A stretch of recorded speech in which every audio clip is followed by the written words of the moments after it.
মালয়েশিয়ার হংলিয়ন ব্যাংকের বুথের মাধ্যমে কিভাবে অ্যাকাউন্টে টাকা ডিপোজিট করবেন 1 মিনিটে জেনে নিন।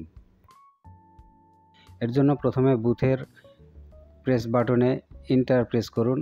ইন্টার চাপ দিলে ল্যাঙ্গুয়েজ সিলেকশনের অপশন আসবে। প্রথমে ইংলিশ ল্যাঙ্গুয়েজটা অবশ্যই সিলেক্ট করবেন। ইংলিশ ল্যাঙ্গুয়েজ সিলেক্ট করার পরে ডিসপ্লেতে অনেকগুলো অপশন আসবে। এই অপশনের মধ্যে ক্যাশ ডিপোজিট অপশনটিতে টাচ করবেন। এরপর অ্যাকাউন্ট নাম্বার ওঠানোর জন্য কিবোর্ড আসবে। কিবোর্ডে আপনার কাঙ্ক্ষিত অ্যাকাউন্ট নাম্বারটি সঠিকভাবে দেখে শুনে প্রেস করে উঠাবেন।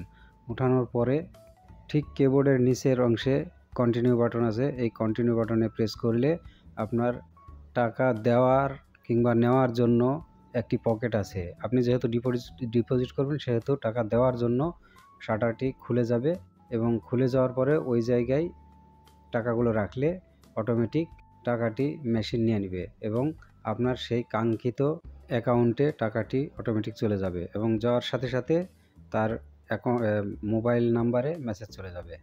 ডান পাশের নিচের দিকের প্রিন্ট অপশনে টাচ করলে কোন নামে কোন অ্যাকাউন্টে কত টাকা ডিপোজিট করলেন তার প্রিন্ট কপি বের হয়ে আসবে।